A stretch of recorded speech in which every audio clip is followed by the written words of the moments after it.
Hoy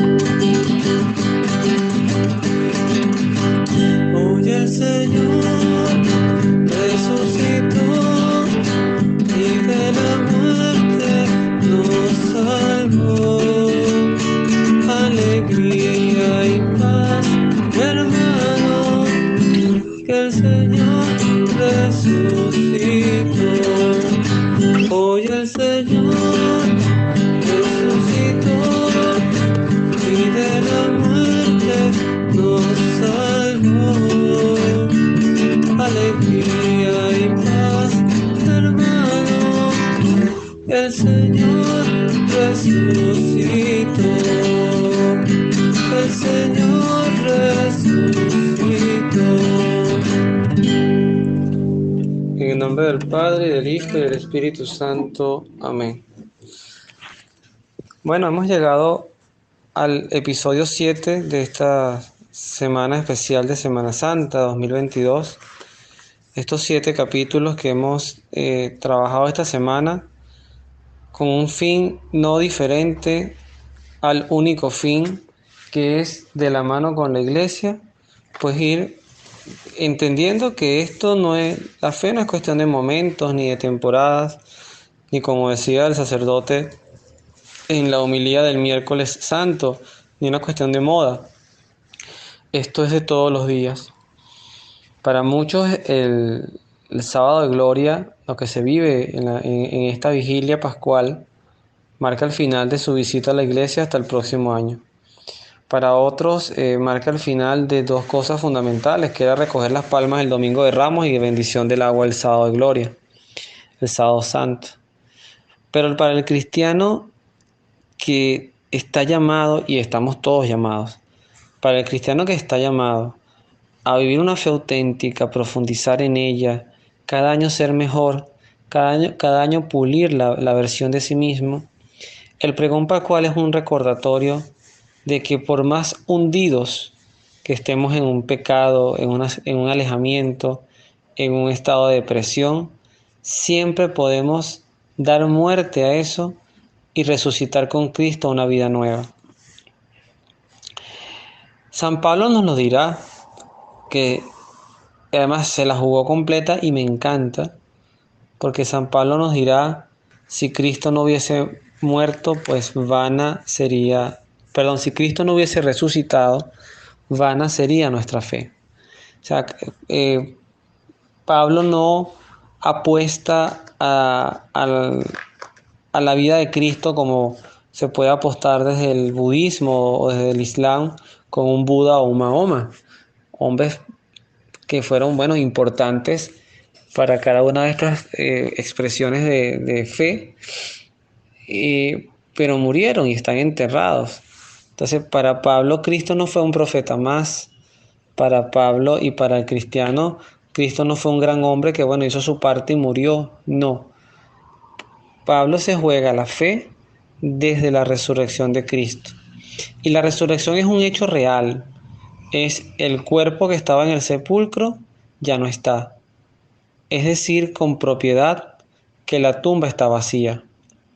Es encontrarnos con la mirada de un Cristo que muere un Viernes Santo, pero resucita un sábado, un domingo, en la víspera del domingo, o lo que sería en la madrugada del domingo,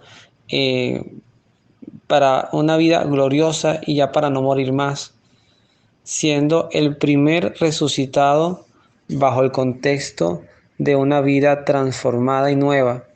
Y es por eso que todo el que muere con Cristo resucitará con Él. Esta vigilia, que además se hace en todas las iglesias católicas del mundo, que este año 2022 pues ha permitido retomar la presencialidad sin descuidar las medidas de bioseguridad, aunque aquello pareciera hoy en muchos escenarios ser más un protocolo que un hecho, pero sí, en las iglesias se sigue haciendo un llamado a usar en esta realidad, porque esto va a quedar pues para la posteridad en plena pandemia COVID 2019, que aparece en el 19, pero en el 20 es que empieza a hacer estragos y ya estamos en el 2022. Empezamos a recorrer una pseudo normalidad, y ya empezamos a vivir nuevamente la presencialidad en las misas, tan necesario. El pregón el pregón pascual, con el que abre la liturgia, que tiene dos versiones, el litúrgico y el camino neocatecumenal de Kiko Argüello. El pregón es como un recorrido por todo lo que se vive en esta liturgia, pero además todo lo que Cristo va reparando desde su propia encarnación, vida, muerte y resurrección. El propio inicio del pregón es un recordatorio, por ejemplo, a lo que ocurrió cuando Cristo nace. No olvidemos que cuando Cristo nace, se aparecen unos ángeles a un grupo de pastores, y a estos pastores les dicen: gloria a Dios en el cielo y en la tierra paz a los hombres que ama el Señor, y además anuncian el nacimiento del Mesías a un grupo de hombres que sin duda quizás no tenían mucho conocimiento, experiencia en saber a qué se referían estos ángeles. Pero ya el tiempo sí les habrá permitido saberlo, porque además Cristo dirá, y lo hará en una oración de súplica: gracias, Padre, porque le has escondido estas cosas, ocultado estas cosas a los sabios y poderosos del mundo, y se las dado a conocer a los humildes y a los sencillos. Vamos a recordar algunos extractos, no lo haremos completo, pero algunos extractos de lo que este pregón nos recuerda, y vamos a ir reflexionándolo como lo acabamos de hacer ahorita. Los primeros que entran en alegría son los ángeles, que deben haber sufrido muchísimo en un acto de obediencia que se traducía seguramente en impotencia de querer salvar a su Señor de aquellas torturas espantosas, y no hacerlo por la obediencia que se tenía, que Cristo debía terminar su misión y pasar por todas esas pruebas. Los primeros que cantan de alegría al ver al Cristo resucitado son los ángeles. Y el pregón deja un espacio a ellos diciendo: exulten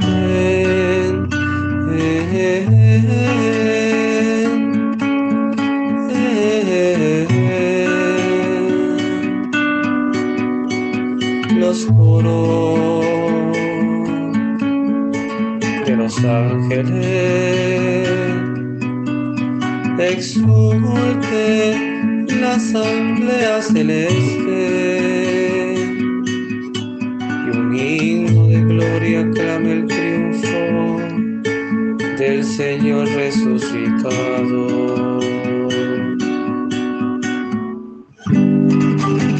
Alégrese la tierra, inundada por la nueva luz, el esplendor del Rey destruyó las tinieblas, las tinieblas del mundo.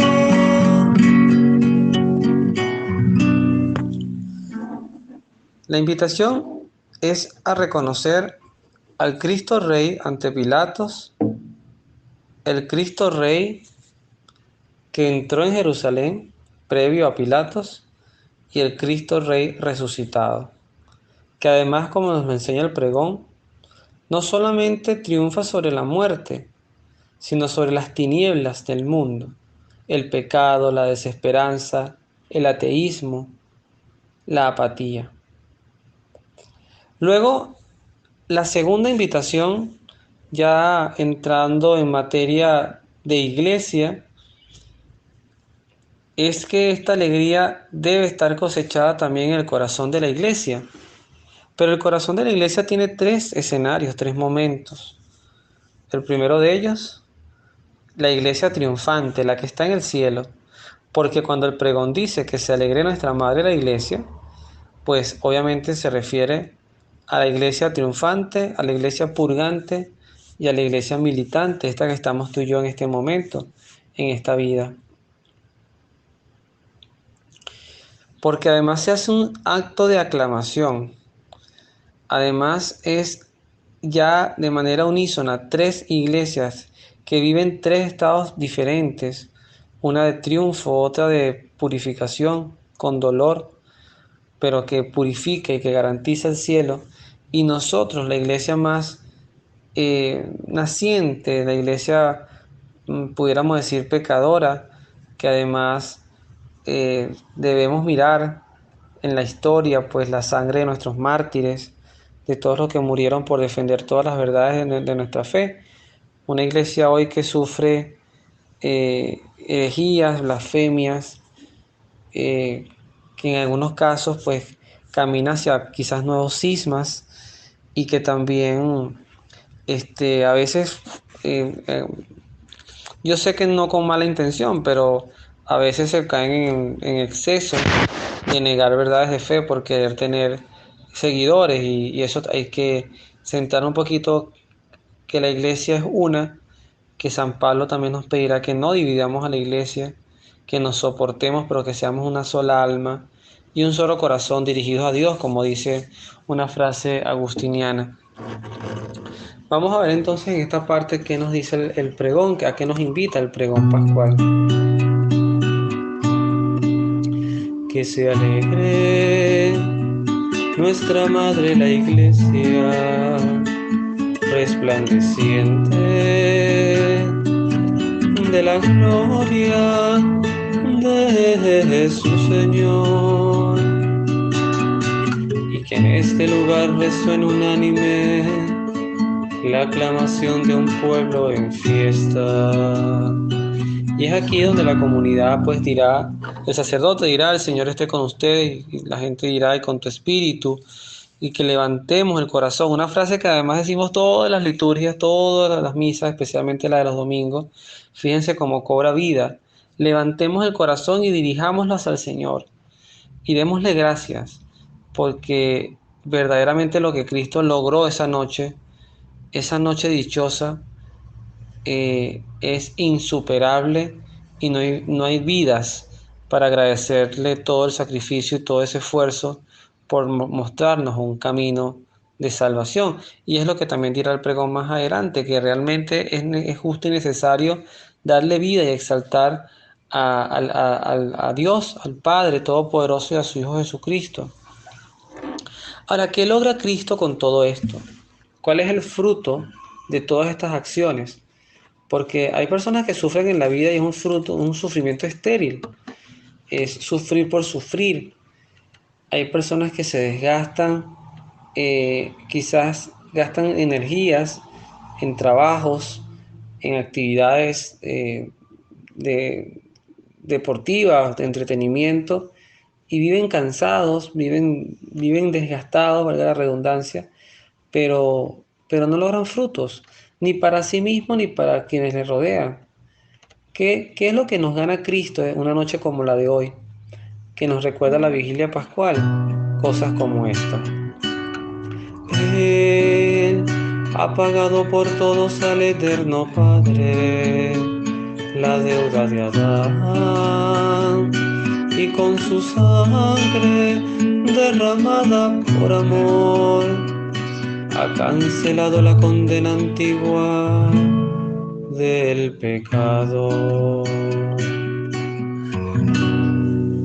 Es decir, Cristo con esto para que se pueda entender, porque a veces yo escucho algunas prédicas, especialmente de hermanos protestantes, que hablan en pasado.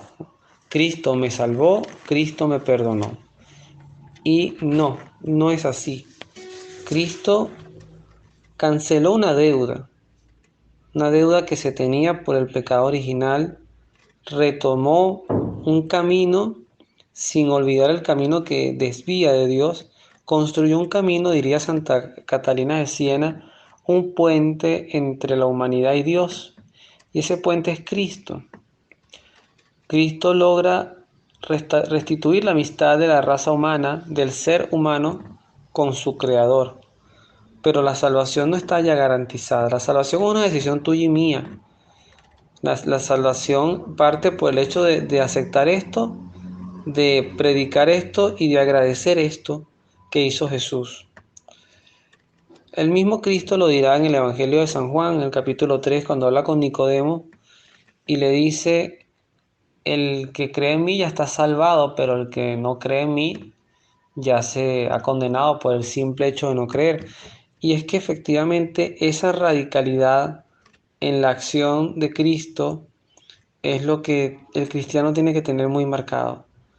Aquí ya cuando uno entiende esto, aquí no hay espacio para otras creencias, para otras supersticiones, para otras desviaciones, para un sincretismo religioso. No.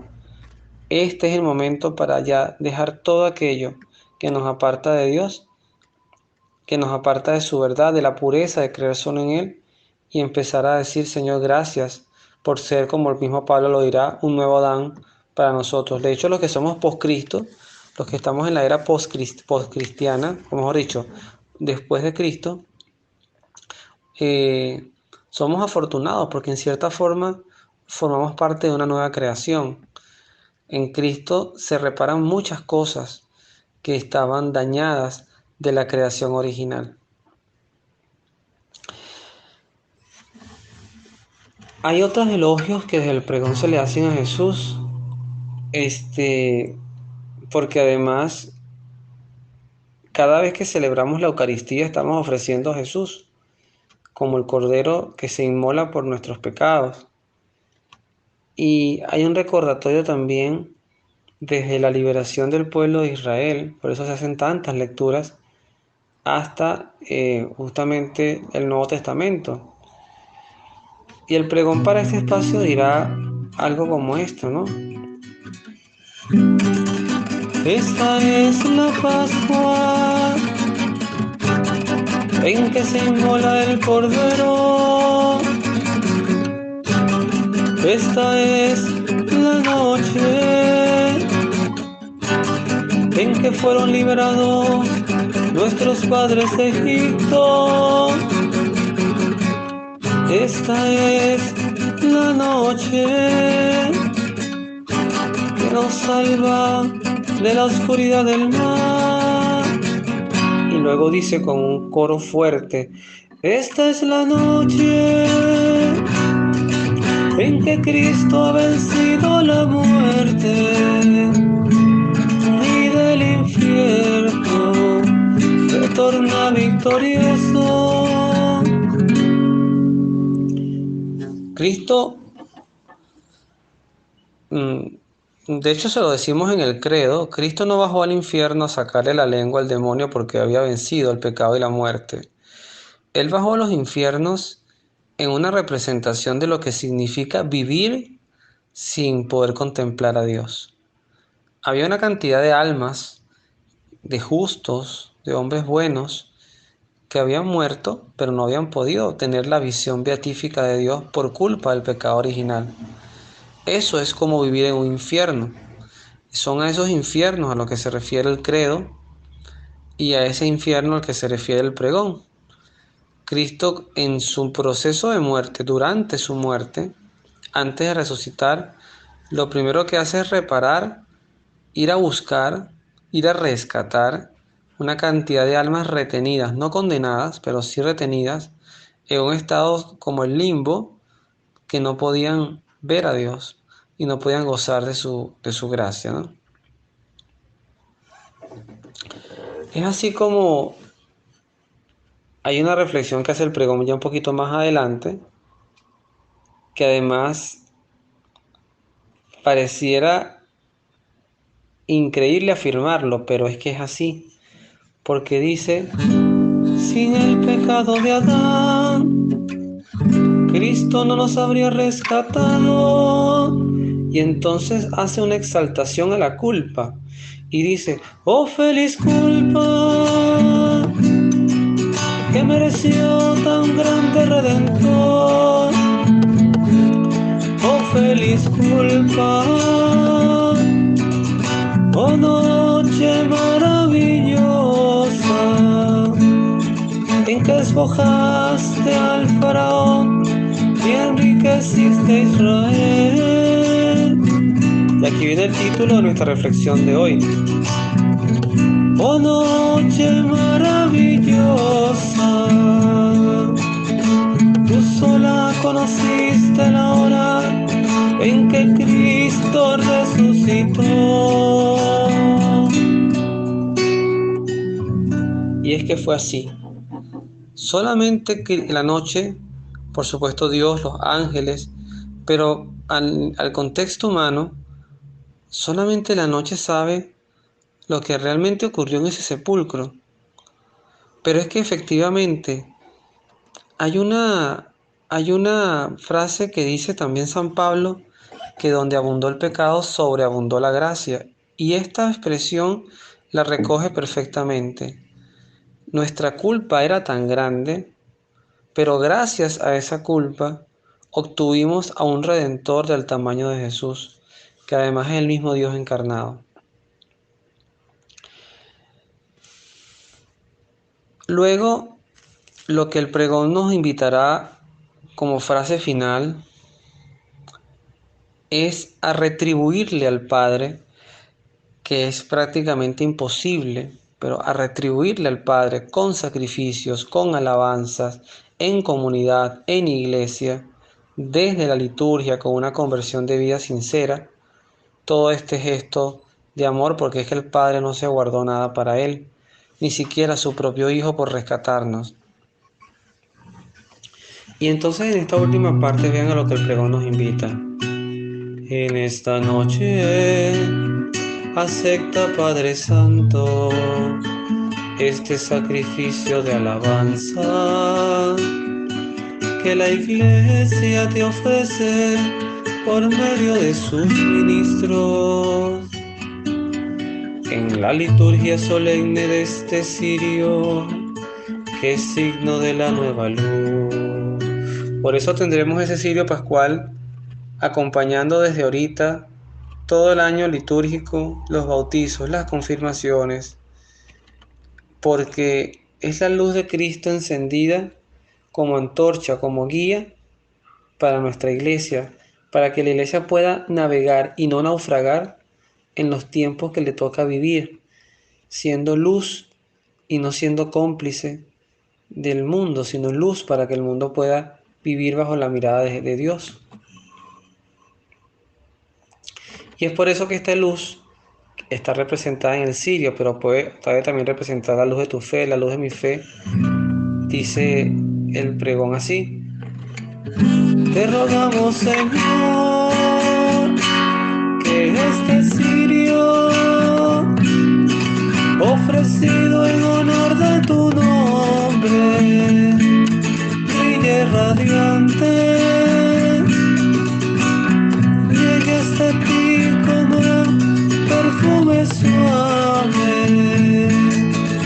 se confunda con las estrellas del cielo, lo encuentra encendido el lucero de la mañana, esa estrella que no conoce el ocaso, que es Cristo tu Hijo, resucitado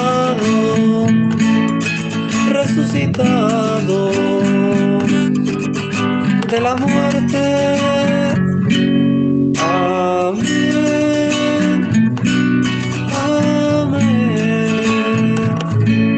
amén.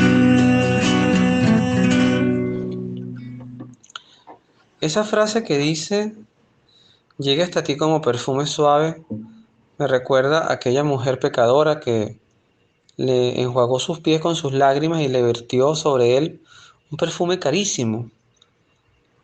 Eso es lo que es, ese es el aroma de un alma en gracia, que, que huele bien ante el olfato divino de nuestro Señor.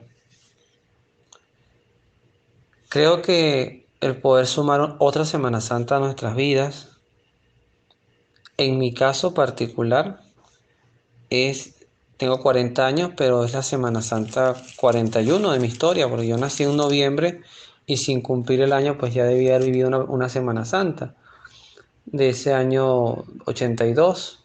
Yo nací en el 81.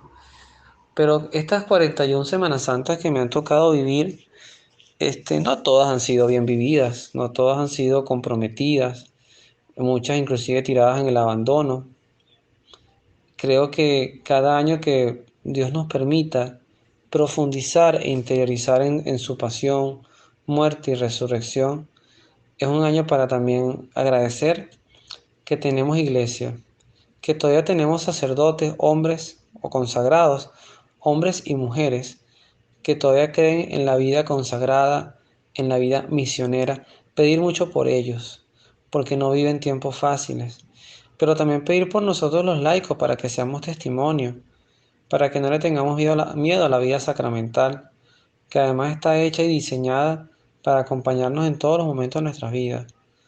Pedir, como en mi caso, por nuestros matrimonios, por la formación de nuestros hijos, para que podamos dejar un legado de fe al mundo hasta que el Señor disponga que va a regresar y aquí lo estaremos esperando, no con miedo, sino con la alegría de abrazar al resucitado, a ese que nos dejó todo por amor, a ese que nos amó hasta el extremo. Que Dios los bendiga, nos vemos en la oración.